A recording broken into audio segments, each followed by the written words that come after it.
महाराष्ट्राचे देश व कोकण असे दोन भौगोलिक भाग करण्यात दक्षिणोत्तर पसरलेल्या सह्याद्रीचा मोठा वाटा आहे.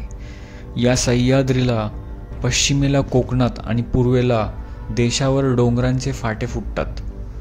अजंठा, सातमाळ, हरिश्चंद्र बालाघाट, सेलबारी, डोलबारी अशा यातील काही प्रमुख रांगा आहेत. अशीच आणखी एक रांग दक्षिण महाराष्ट्रात सातारा जिल्ह्यात आहे. या रांगेच्या शेवटी शिखरांच्या राजांचे शंभू महादेवांचे शिखर शिंगणापूर हे देवस्थान आहे. त्यामुळे या रांगेला शंभू महादेव डोंगर रांग असे नाव पडले. प्रतापगडापासून उगम होऊन महाबळेश्वरला वंदन करून ही रांग पूर्वेकडे शंभू महादेवाचे दर्शन घेण्यासाठी धावते. पुढे या रांगेला 3 उपरांगा फुटतात: शंभू महादेव रांग, बामणोली रांग आणि म्हसोबा रांग.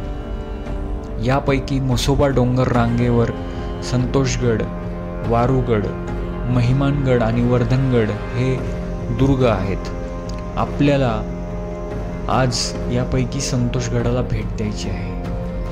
अत्यंत कमी पाऊस आणि दुष्काळी प्रदेश अशी अपकीर्ती असलेला हा प्रदेश आताशी काट टाकत आहे. उरमोडी व धोम बलकवडीच्या पाण्यामुळे आता हळूहळू समृद्धीस येत आहे.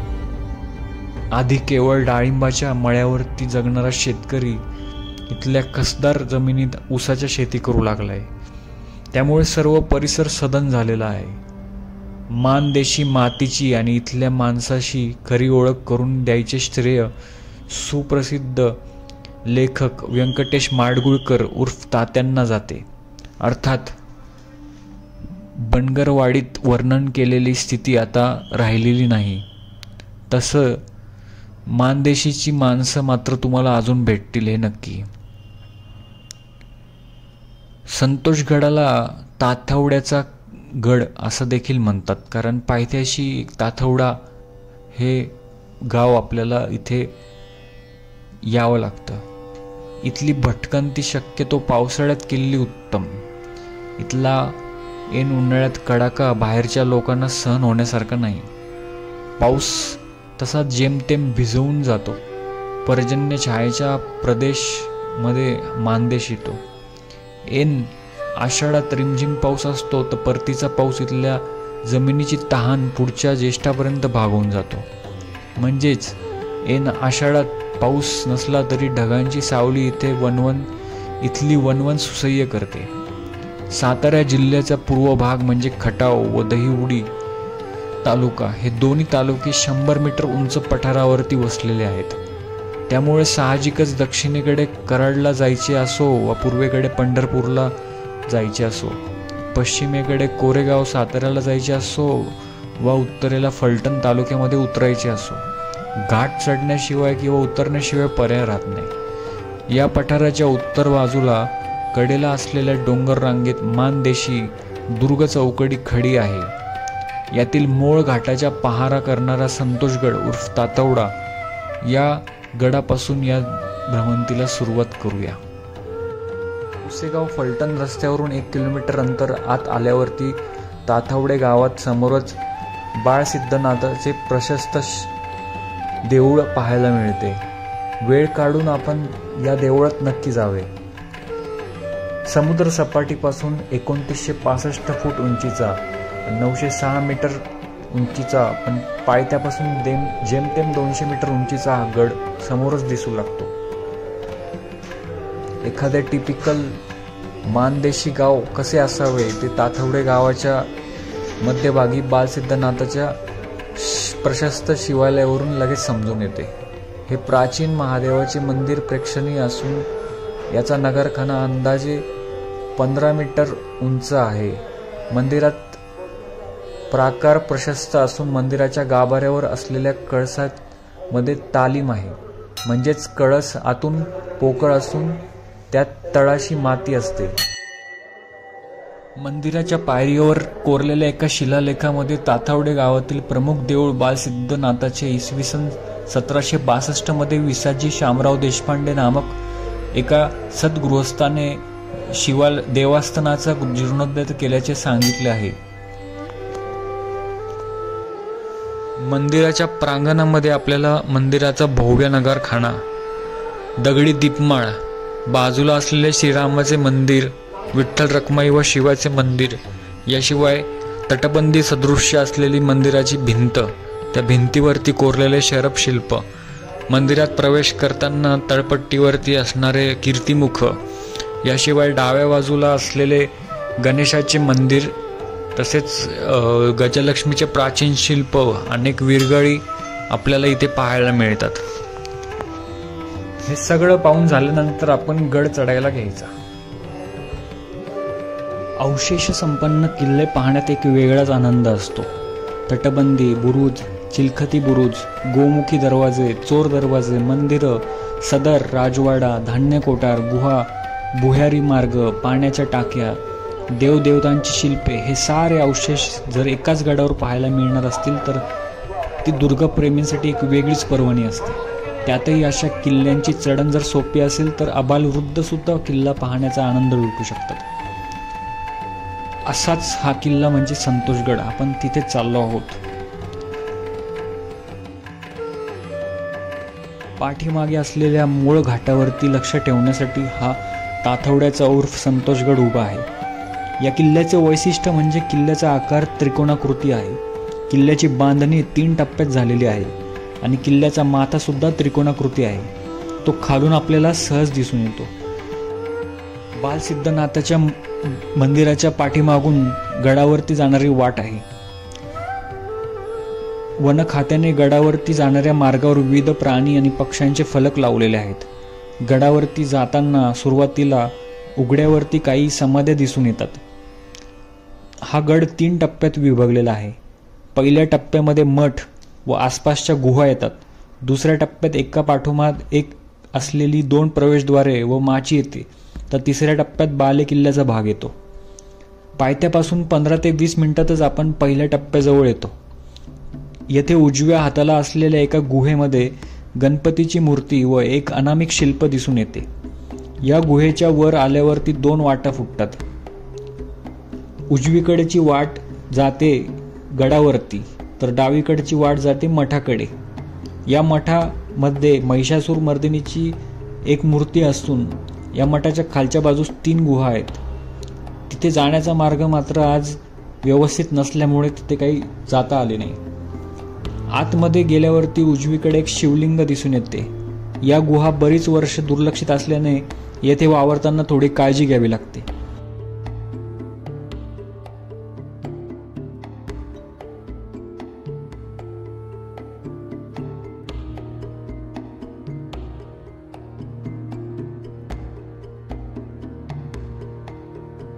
पहिल्या टप्प्यातील मठ परिसर पाहून आपण माघारी वळून गडावर जाणाऱ्या रस्त्यावरती चालू लागायचे. गडाचा तट डावीकडे ठेवून एक वळसा मारल्यानंतर आपण गडाच्या पहिल्या प्रवेशद्वाराकडे येऊन पोहोचतो.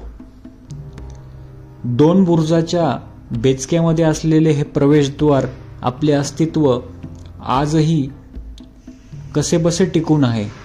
या प्रवेशद्वाराच्या आत खाली पडलेल्या एका दगडी खांबावरती फुलाचे सुंदर नक्षीकाम आपल्याला पाहता येते. येथून पुढे उजवीकडे थोडीशी चढण पार केल्यानंतर पहिल्या दरवाजापेक्षा सुस्थितीत असलेला दुसरा दरवाजा लागतो. या दरवाजाची कमान मात्र ढासळलेली आहे. पायऱ्याच्या मार्गाने आत प्रवेश केल्यावरती समोर आपणास वाड्याचे जोते दिसून येतात. पुढे ताथवडे गावाकडे तोंड करून असणारी कमानीची वास्तू देखील पाहता येते. गडाच्या दुसऱ्या टप्प्यात हे 2 दरवाजे व जागोजागी तटबंदीने वेढलेली माची असून आपण आता गडाच्या अंतिम 3ऱ्या टप्प्याकडे म्हणजेच बाले किल्ल्याकडे चालू लागायचे.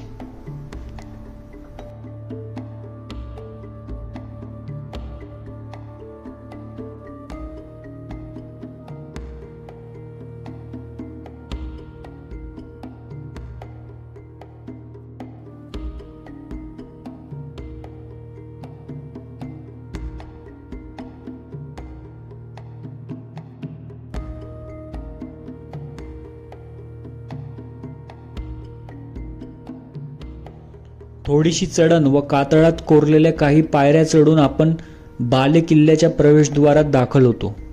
गडाचे हे 3रे प्रवेशद्वार. 2 बुलंद बुरुजाच्या बेचक्यात बेमालूमपणे लपवलेले आहे. गोमुखी बांधणीचे हे भव्य दिव्य प्रवेशद्वार पार करून आपण ऐन बालेकिल्ल्याचा प्रवेश करतो. इतर दरवाजांप्रमाणे या अंतिम प्रवेशद्वाराची सुद्धा कमान ढासळलेली आहे, तरी तिच्या दोन्ही देवड्या शाबूत आहेत. या देवड्यांमध्ये सध्या गडाच्या संवर्धनात सापडलेली दगडी भांडी मांडून ठेवलेली आहेत. बालेकिल्ल्यात प्रवेश करताना सुरुवातीला 2 कमानी असलेल्या छोट्या घुमटीमध्ये हनुमानाचे व गणपतीचे शिल्प दिसून येते.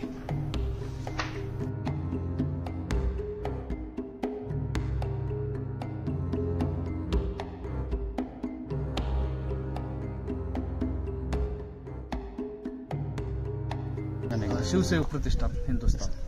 बर. आणि किती लोक आहेत आता आलेले? आता इथं 5-6 जण येतं आणि वरती 6 जण येतात. वरती एक टीम येते, टीम आहे. बरं, म्हणजे काम बारामती सगळी. आणि कसं ठरवलं तुम्ही? काय नाही, आमचं महिन्याला असतं, एक महिन्याला एक. आता ठरवलं म्हणजे आधी नव्हतं तसं काय. आता आम्ही ठरवले दर महिन्याला एक मोहीम असते. बर. त्यावेळेस संतोष पुढच्या वेळी वाढवड म्हणून तर असं अजून मोठे जशी टीम वाढेल ना तशी वाढवत जाणार हळूहळू. बर, चालेल.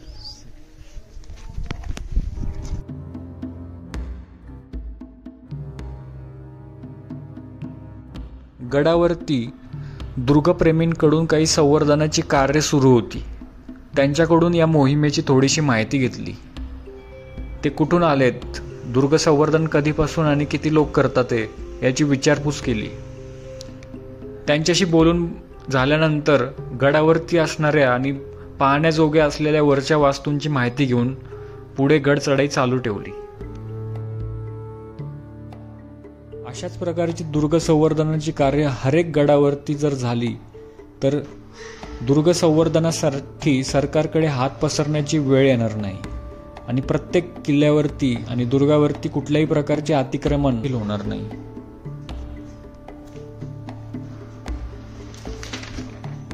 बालेकिल्ल्यामध्ये प्रवेश करताच सुरुवातीला 2 कमानी असलेल्या छोट्या घुमटीमध्ये हनुमानाचे व गणपतीचे शिल्प दिसून येते. ते अतिशय सुबक आणि वेगळ्या धाटणीचे आहे. हे पाहून आपण गडमाथ्यावरती दाखल होतो.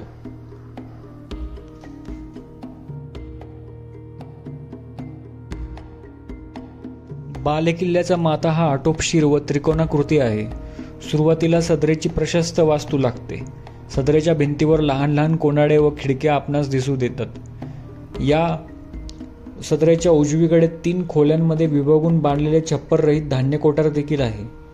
सदरेच्या आजूबाजूला आपणास गडावरील शिबंदीच्या वाड्यांचे जोते दिसून येतात. सदरेचा हा परिसर पाहून आपण बालेकिल्ल्याच्या मध्यात येतो.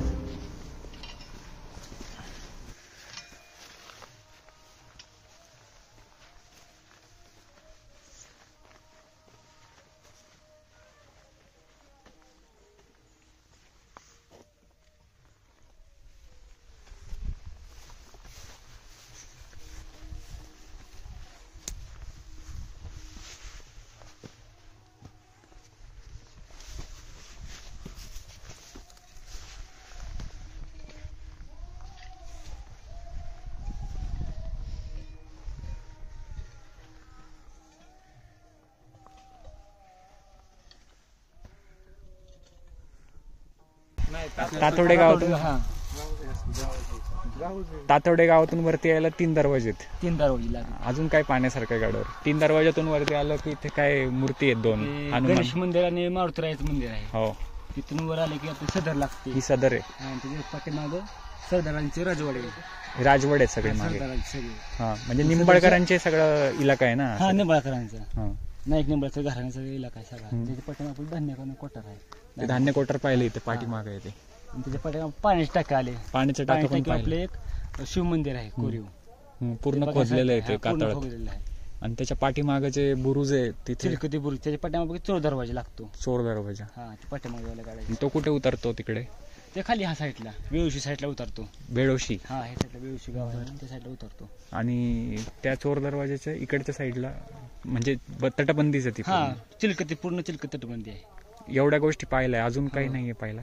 अजून तिथं खाली नवीन आपण काम केलं गेल्या वर्षी संविधानाचं, तिथे 14 वेळा सापडला आहे. बर, पिंड एक सापडली होती, महादेवाची पिंड महादेवाची सापडली. पिंड सापडली होती. आणि ती हनुमानाची कोरी मूर्ती एक ते. हो तिथं आहे ना, इथं आहे. बर, म्हणजे धान्य कोठारच्या बाजूला. लहानपण बाजूलाच आहे. ठीक आहे. म्हणजे बुलेश्वर नाही, शंभू महादेव. शंभू महादेव पर्वत रांग आहे. हा. आणि ही कुठून सुरू होती आपली? पांडवगडापासून चालू होती का? हा पांडवगड आपले रायरेश्वर पण सोडले की हा, पांडवगड, रायरेश्वरापासून. ते केंद्रगड सुरू झाले. मग खाली आपले मेहमानगड, पाट्यामागं भूषणगड, ह्या साईडला वर्धनगड, ह्या किल्ले पाहण्याजोगे आहेत. वारुगड आला. म्हणजे इथून दिसतात किल्ले ते? हो दिसतात की, कोणते? वारुगड दिसतो इथून. चला बरं सांग. इकडे बाणगंगा नदीवरती बांधलेलं बाणगंगा धरण. मानतालुक्यात गेलेली मानगंगा. ती मानगंगा उगम झाला सीताबाईच्या डोंगरात. सीताबाईचं डोंगर म्हणून सीताबाईचा डोंगर आहे, हा, तिथं उगम झाला. तिथं उगम झालाय. हा. बाणगंगा आणि मानगंगा दोन नद्यांचा उगम. मानगंगा वरती गेली, बाणगंगा खालती आली. बर. त्याचा इतिहास कसा आहे माहिती आहे का? ती हा. की रामानं बाण मारला, सीताबाईचा पाय लागला आणि ती भांडे सांडलं, त्या साईडला पाणी गेलं, ती साईडला बाणगंगा, त्या साईडला पाणी, ती मानगंगा, असा त्याचा इतिहास आहे. म्हणजे मी ऐकलाय, म्हणजे माहित नाही पौराणिक हा. कथा आहे त्याची. हा. लगेच काही ना काही सापडत. अरे बाप. सदरेला लागून असलेल्या शिबंदीसाठी बांधलेल्या वाड्यांचे अवशेष पाहिल्यानंतर तिथून खाली पूर्वेकडील तटबंदी दिसून येते. माचीकडे उतरण्यासाठी आपणास येथूनच कातर टप्पा उतरावा लागतो. माचीच्या या तटबंदीकडे एका भुयार वजा दरवाजा आहे. गडावरून खूप दूरवरचा मुलूक नजरेत भरतो तो इथूनच. पश्चिमेला मोळघाट तर पूर्वेकडे धावत गेलेल्या डोंगर रांगावरून आपणास सीताबाईचा डोंगर व वारुगड दिसून येतो. अशा रीतीने आपल्याला संतोषगडाच्या पूर्वेकडील या बुरुजावरती उतरण्याचा थरार अनुभवता येतो.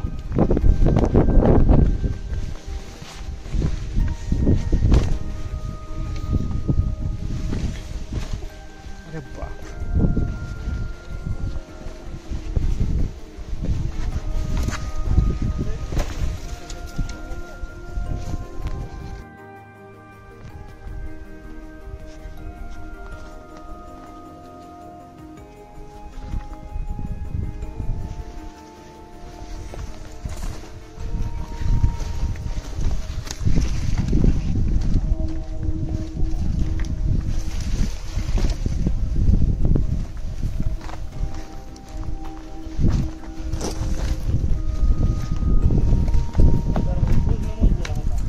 बुजलेला दरवाजा त्यांनी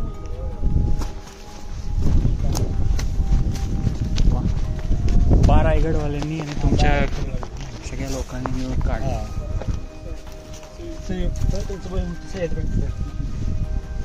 इथेच आपले महादेवाची पिंड सापडली. बापरे.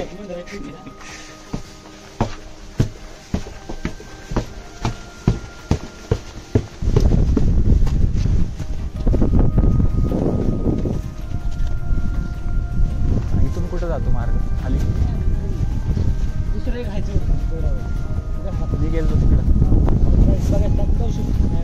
जाऊ. पूर्वेकडील बुरुजावरून पुन्हा वरती चढून आल्यावरती बाले किल्ल्याच्या ऐन मध्यामध्ये आपणास दुरूनच मोठा खड्डा दिसून येतो.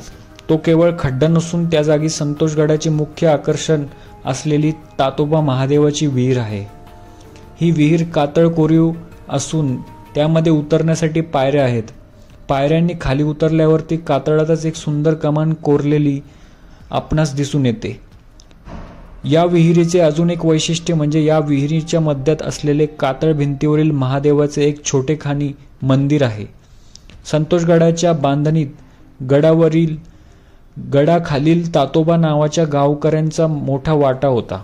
म्हणून या विहिरीवरील महादेवाच्या मंदिराला स्थानिक लोक तातोबाचा महादेव मंदिर म्हणून ओळखतात. या विहिरीतलं पाणी आहे पण ते पिण्यायोग्य आज राहिलेलं नाही.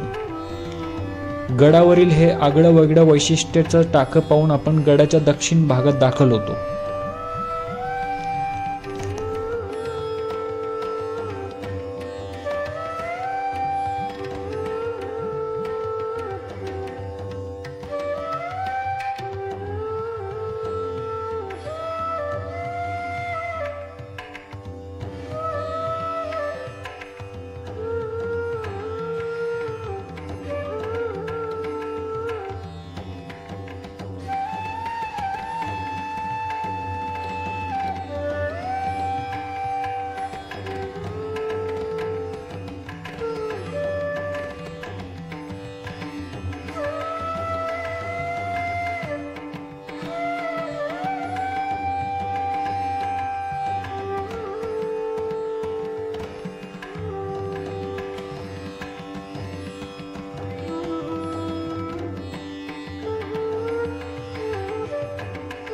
वाचलंय मी पुस्तकात, पण असं वाटतंय एवढं सगळं बांधकाम त्यांनी एकट्याने त्यांच्या आहेत नसेल गेलं.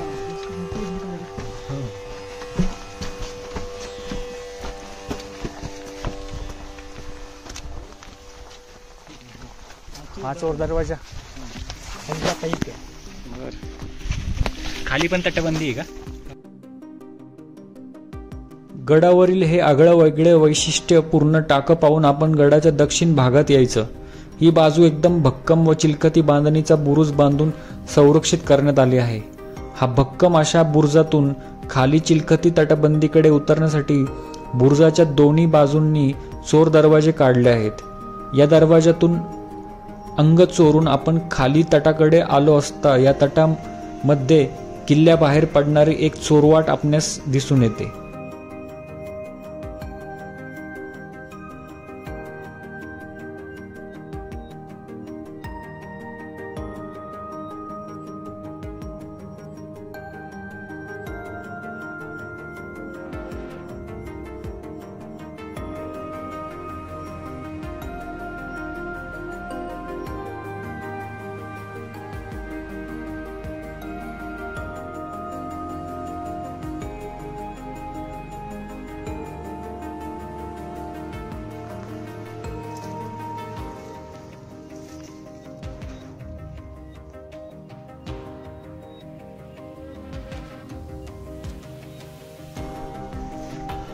हा चिलखती बुरुज आहे ना?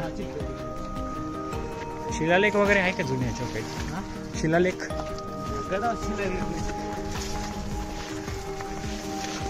मंदिर निंबाळकरांनीच बांधलंय का ते खालचं?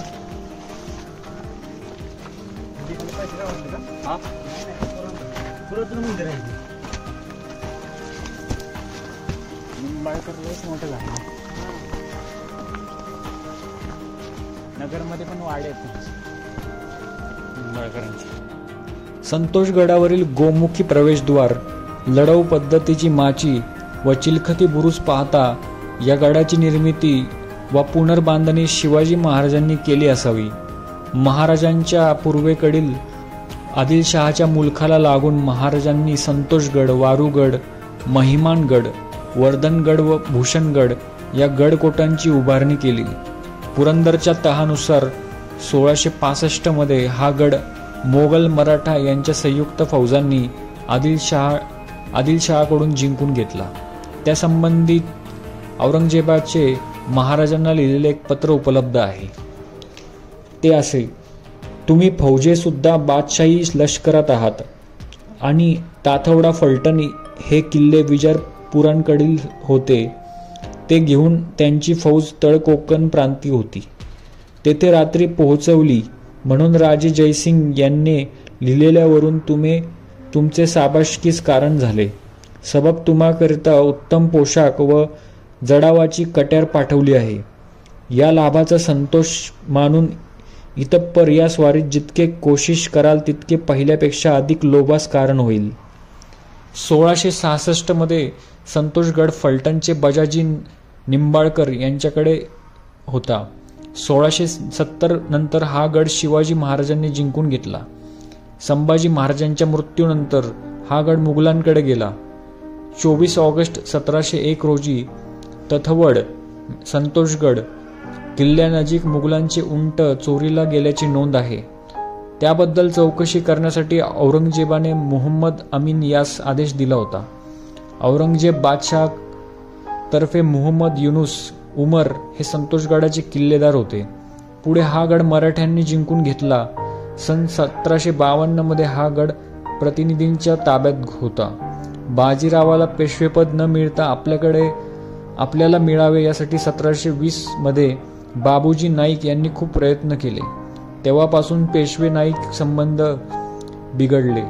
1752 मध्ये प्रतिनिधींच्या ताब्यात संतोषगड असताना महाराणी ताराबाई यांच्या सांगण्यावरून बाबूजी नाईकांनी संतोषगडावर हल्ला केला. तेव्हा त्र्यंबकराव पेठे व पेशव्यांनी प्रतिनिधींना मदत केली. 2 महिन्यानंतर शेवटी नाईकांना माघार घ्यावी लागली. निंबाजी जाधव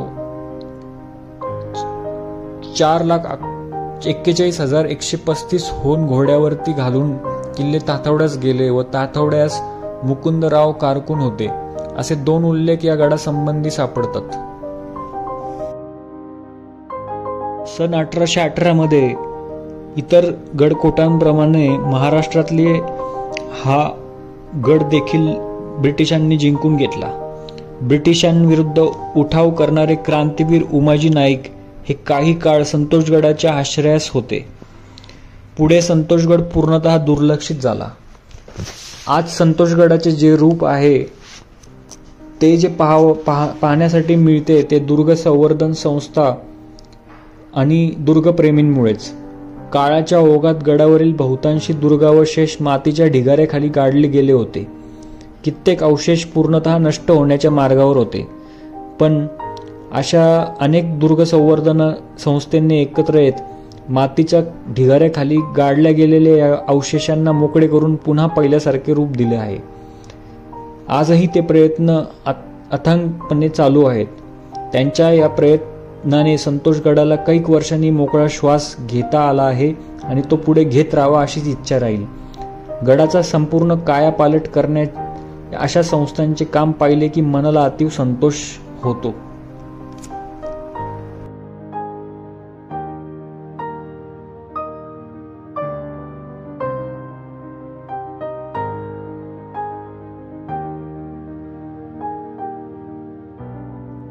फलटण हे सातारा जिल्ह्यातील ऐतिहासिकदृष्ट्या महत्त्वाचे शहर. शिवाजी महाराजांची सासरवाडी इथलीच. सईबाई ह्या त्यांच्या प्रथम पत्नी या निंबाळकर घराण्याच्या त्या इथल्याच. शिखर शिंगणापूर सारखे महाराजांचे कुलदैवत याच परिसरात आहे. शंभू महादेवाच्या डोंगर रांगांनी हा परिसर नखशिखांत सजलेला आहे. बाणगंगा मानगंगा या नद्यांचा उगम या डोंगर रांगावरच होतो. याच शिखरावर फलटणच्या पूर्वेकडे एक डोंगर सदृश्य आकाशात झेपावलेला दिसतो. खासे शिवरायांनी या शिखरावर एक बलदंड तालेवार किल्ल्याची निर्मिती करून हा भूभाग संरक्षित केला. मूळ घाटावरती लक्ष ठेवण्यासाठीचा हा दुर्ग प्राचीन काळापासून अस्तित्वात असेलच, परंतु तो वसवला तो शिवरायांनी. तोच हा संतोषगड. सर्वांनी किंवा आपण नक्कीच या किल्ल्याला एकदा तरी भेट द्या.